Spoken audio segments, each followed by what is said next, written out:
A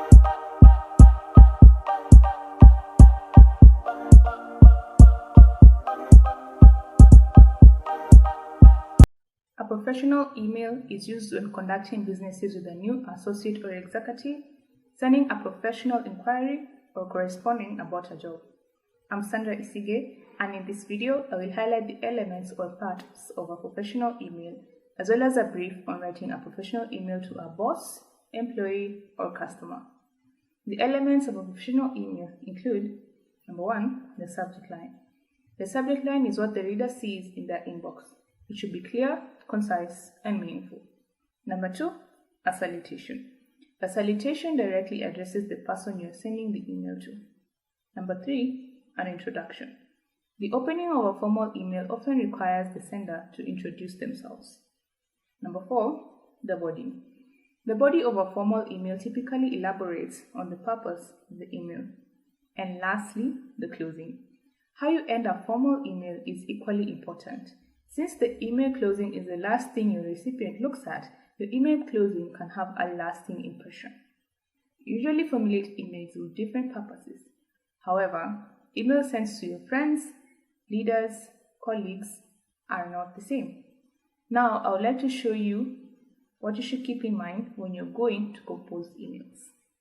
Let us first look at how to write an email to your boss.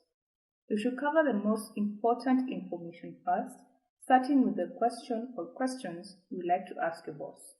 You should use the right tone, keep it to the point, and always consider your boss's preferred method of communication. Never forget to fill the subject line with the question or questions you want to ask your boss so that you know exactly what the email is about.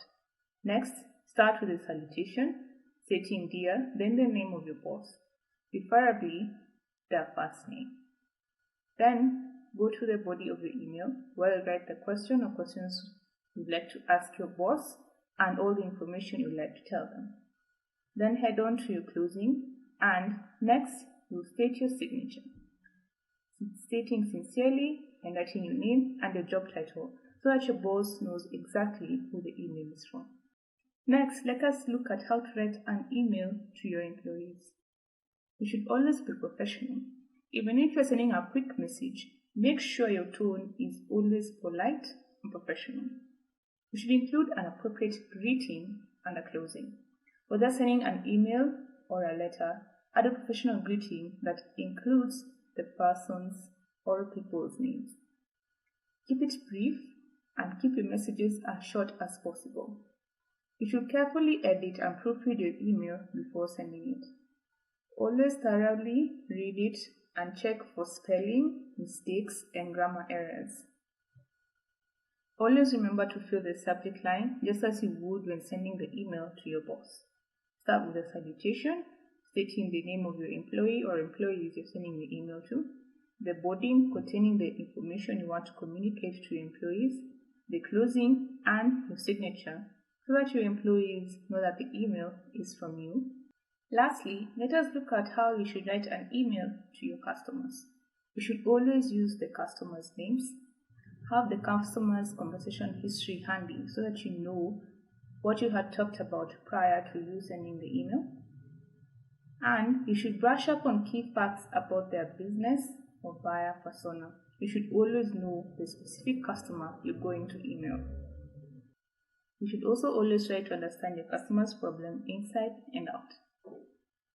As with all the other emails, start with the salutation, the body, the closing, and the signature. You should state your name, the job position, and the company name so that the customer knows where the email is coming from.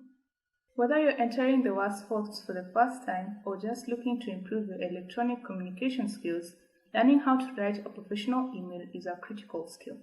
By using the above tips and examples to guide your email efforts, you'll be composing effective messages in no time. Thank you for watching.